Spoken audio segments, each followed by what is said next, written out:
नमस्कार दोस्तों, आप सभी को स्वागत है।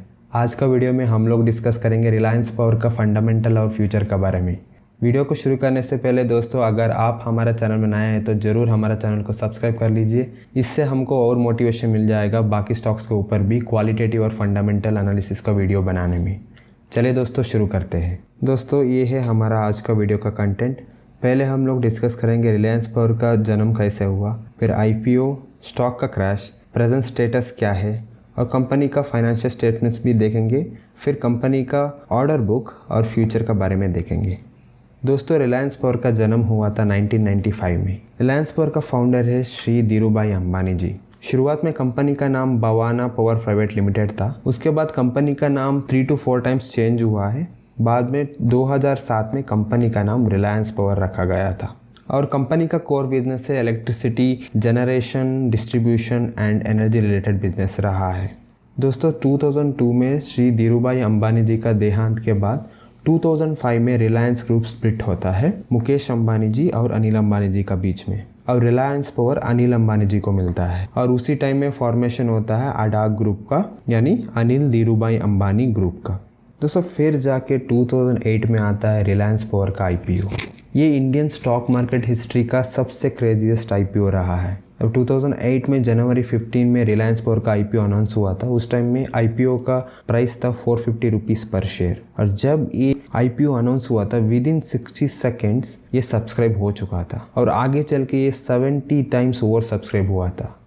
रिलायंस का ब्रांड का लेके इतना क्रेज़ था, लोग उतना ओवर सब्सक्राइब कर चुके थे। और रिलायंस पावर का IPO तो हिट था, लेकिन रियलिटी हिट होता है लिस्टिंग का दिन में। जब फरवरी 11, 2008 जो IPO लिस्टिंग का डे आता है, रिलायंस पावर का जो स्टॉक जो 70 टाइम्स ओवर सब्सक्राइब हुआ था वो 538 रुपीज़ डेब्यू प्राइस में मार्केट को एंट्री करता है और with in few seconds 547 rupees पहुँच जाता है और with in minute stock drop होके 355 रुपीज़ पहुँचता है। दोस्तों ये इतना जल्दी हुआ कि जो इन्वेस्टर्स थे उन लोगों का कॉन्फिडेंस तो टूट गया था। दोस्तों ये क्यों हुआ है? ये इसीलिए हुआ कि उस टाइम में जो भी इन्वेस्टर इन्वेस्ट किए थे वो कंपनी का फंडामेंटल्स के बारे में एनालिसिस ही नहीं किए थे। वो सिर्फ रिलायंस का ब्रांड और अनिल अंबानी जी को दिमाग में रखते हुए इन्वेस्ट किए थे। अभी हम लोग इसको डिटेल में स्टडी करेंगे।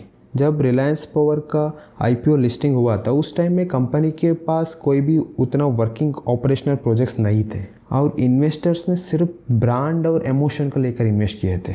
और दूसरा बड़ा चीज़ था 2008 का ग्लोबल फाइनेंशियल क्राइसिस। दोस्तों जनवरी और फरवरी 2008 में जो US का जो हाउसिंग क्राइसिस था वो सबसे पीक में था और उसी टाइम में रिलायंस पावर का IPO लिस्टिंग हुआ था। और एक ग्लोबल फाइनेंशियल क्राइसिस से कंपनी को और भी प्रॉब्लम्स आ जाता है। फॉर एग्जांपल कंपनी का प्रोजेक्ट्स डिले हो जाता है, ऑलरेडी डेट हाई था और जो पावर प्लांट के लिए कोल सप्लाई चाहिए उसमें भी डिले हो जाता है। और जो रिलायंस अडाग ग्रुप का जो अनिल अंबानी ग्रुप का अदर कंपनी से रिलायंस कम्युनिकेशन और रिलायंस इंफ्रा, वो दोनों का स्टॉक्स प्राइस भी गिर चुका था। इससे जो अडाग ग्रुप का जो क्रेडिबिलिटी भी कोलैप्स हो चुका था और अनिल अंबानी जी का नेटवर्थ बिलियन रुपीज़ से 0 पहुंच चुका था। दोस्तों यहाँ पे आप देख सकते हैं जो रिलायंस पावर का स्टॉक प्राइस का हिस्ट्री। जो IPO का प्राइस था 450 रुपीज़, फिर जाके वो हाई टच किया था 548, फिर विद इन मिनट्स ड्रॉप हो चुका था और ये स्टॉक इतना क्रैश किया कि 5 रुपीज़ आसपास टच हुआ था। और मार्च 2020 जो कोविड पैंडेमिक का टाइम था उस टाइम में स्टॉक का वैल्यू 1 रुपये भी टच किया था। और कंपनी ने जब लिस्टिंग का टाइम में भी इन्वेस्टर्स को कॉन्फिडेंस बढ़ाने के लिए बोनस शेयर्स को भी इशू किया था 3:5 रेशियो में। Means for every 5 share you hold company ने 3 एडिशनल शेयर को बोनस जैसे दिया था। फिर भी इन्वेस्टर्स ने प्रॉफिट में नहीं आया है, इन्वेस्टर्स ने लॉस में ही रहा है और अनिल अंबानी जी के ऊपर इन्वेस्टर्स का पैसा डुबाने वाला ऐसे भी इमेज आ चुका था। दोस्तों ₹1 हिट करने के बाद कंपनी ने रेजिलियंस शो किया है और स्लोली अपना स्टॉक प्राइस को बढ़ाते रहा है और एट प्रेजेंट जून 2025 में कंपनी का स्टॉक अराउंड 65 to 70 रुपीज़ का रेंज में ट्रेड कर रहा है। चलो दोस्तों अभी हम समझते हैं आज का कंडीशन क्या है रिलायंस पावर का। ये है रिलायंस पावर का P&L स्टेटमेंट। आप देख सकते हैं कि कंपनी का जो ऑपरेटिंग प्रॉफिट है वो पॉजिटिव ही रहा है और बीच में रिड्यूस हुआ था और कंपेयर टू लास्ट ईयर 2024 को कंपेयर करने से 2025 में कंपनी में ग्रोथ देखने के लिए मिला है। और यहाँ पे भी दोस्तों मैं पिछले वीडियो में भी एक्सप्लेन किया था, जब भी आप कंपनी का कोर बिजनेस को स्टडी कर रहे हो तो आपको ऑपरेटिंग प्रॉफिट को देखना है, ना कि प्रॉफिट बिफोर टैक्स या नेट प्रॉफिट, क्योंकि यहाँ पे अदर इनकम आ जाता है। अभी यहाँ पे रिलायंस पावर में मार्च 2025 में आप देखेंगे तो 3,905 करोड़ का अदर इनकम है। ये अदर इनकम बोलने से कंपनी अपना एसेट को बेच के पैसा कमाएगा, मेजरली अपना डेट को चुकाने के लिए ये पैसा को यूज करते हैं। ये है कंपनी का कैश फ्लो स्टेटमेंट है। लास्ट ईयर का जो कैश फ्लो है वो नेगेटिव रहा है, लेकिन उससे पहले ईयर्स में कैश फ्लो पॉजिटिव रहा है। तो कैश फ्लो उतना पॉजिटिव भी नहीं है, नेगेटिव भी नहीं है, एक न्यूट्रल मान सकते हैं हम लोग। ये है कंपनी का शेयर होल्डिंग पैटर्न। दिसंबर 2022 में कंपनी का प्रोमोटर्स का शेयर था 25%। ये स्लोली रिड्यूस होते रहा और रिसेंटली प्रोमोटर्स ने बायबैक करके मई 2025 तक अपना शेयर्स को 25% का आसपास ही रखा है। दोस्तों देखिए, जब भी प्रोमोटर अपना कंपनी का शेयर्स को बायबैक करता है, इसका मतलब है कि प्रोमोटर को अपने कंपनी का फ्यूचर को लेकर कॉन्फिडेंस है, तो ये कंपनी के लिए बहुत बड़ा पॉजिटिव सेंटिमेंट हो जाता है। दोस्तों अब हम लोग स्टडी करेंगे रिलायंस पावर का फ्यूचर क्या है। दोस्तों पहले हम लोग स्टडी करेंगे रिलायंस पावर का पोर्टफोलियो के बारे में। दोस्तों रिलायंस पावर का जो पावर प्रोजेक्ट्स है उसमें कोल बेस्ड प्रोजेक्ट भी है, गैस बेस्ड प्रोजेक्ट भी है, सोलार प्रोजेक्ट्स भी है और हाइड्रो इलेक्ट्रिक प्रोजेक्ट्स भी है। अभी हम लोग कोल बेस्ड प्रोजेक्ट के ऊपर फोकस करेंगे तो रिलायंस पावर के पास 5.16 गीगावाट का operational coal based power plant है। इसमें जो Sasan ultra mega power project है वो लगभग 4 गीगावाट का पावर प्रोड्यूस करता है, और रोसा फेस 1 और फेस 2 का जो यूपी में जो प्रोजेक्ट्स है उससे 600 मेगावाट ईच प्रोड्यूस होता है। तो मिला के 5.16 गीगावाट का operational coal based power plant Reliance Power के पास है, और इम्प्लीमेंटेशन स्टेज में लगभग 7.96 गीगावाट का पावर प्लांट है। उसमें कृष्णापट्टनम का 4 गीगावाट का एक मेगा प्रोजेक्ट भी इंक्लूडेड है। और दूसरा है गैस बेस्ड प्रोजेक्ट। यहाँ पे 2 प्लांट रिलायंस पावर के पास है, समलकोट में एक और एक बांग्लादेश के साथ जॉइंट वेंचर है, एलएनजी गैस का पावर प्लांट है। ये दोनों कंस्ट्रक्शन स्टेज में है और ये दोनों का कैपेसिटी मिला के 5.4 गीगावाट है। और तीसरा हाइड्रो इलेक्ट्रिक प्रोजेक्ट के बारे में देखेंगे तो कंपनी के पास 9 hydro electric power projects under development है। अरुणाचल एंड हिमाचल प्रदेश में ये प्रोजेक्ट सिचुएटेड है और इसका कैपेसिटी होगा 4.758 गीगावाट का, और ये अंडर डेवलपमेंट स्टेज में है। और चौथा है सोलार पावर। दोस्तों Reliance power already 2 solar power plant को सेट कर चुका है राजस्थान में, और दोनों का कैपेसिटी मिला के 165 मेगावाट या 0.165 गीगावाट का है। दोस्तों ये है रिलायंस पावर का प्रेजेंट पावर पोर्टफोलियो।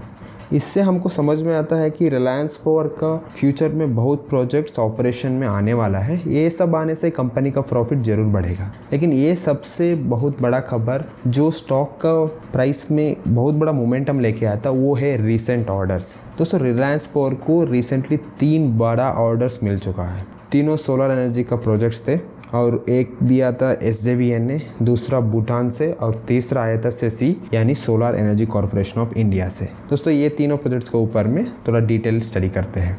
पहला प्रोजेक्ट है SJVN का solar plus battery storage order. ये project 350 megawatt solar power plant और 175 मेगावाट का बैटरी स्टोरेज कैपेसिटी को सेट करने का है। यहाँ पे आप देख सकते हैं 175 मेगावाट / 700 मेगावाट आवर लिखा है। इसका मतलब ये जो 175 का बैटरी स्टोरेज है वो 4 आवर्स के लिए बैकअप देना। आप 175 को 4 से मल्टीप्लाई करेंगे तो 700 मेगावाट आ जाएगा। और यहाँ पे ये एक PPA एग्रीमेंट है, ताकि पावर परचेस एग्रीमेंट है। रिलायंस पावर को 3.33 पर किलोवाट आवर मिल जाएगा अगले 25 ईयर्स तक। और दूसरा प्रोजेक्ट है भूटान का सोलर पावर प्रोजेक्ट। यहाँ पे रिलायंस पावर ने ग्रीन डिजिटल प्राइवेट लिमिटेड के साथ पार्टनरशिप किया है 500 मेगावाट का सोलर पावर प्लांट को सेटअप करने में, और ये डील का साइज है 2000 करोड़।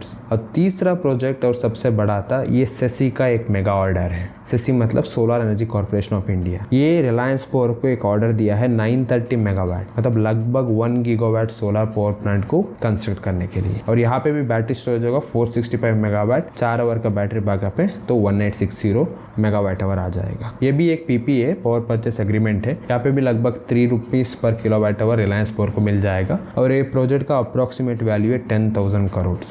दोस्तों जो पहले मैं बताया था जो SJVN का ऑर्डर है वो SJVN का विजन जो 2 गीगावाट का पावर प्लांट सेटअप करना है उसका एक पार्ट है। तो रिलायंस पावर के फ्यूचर में और भी प्रोजेक्ट्स आने का चांसेस है SJVN से।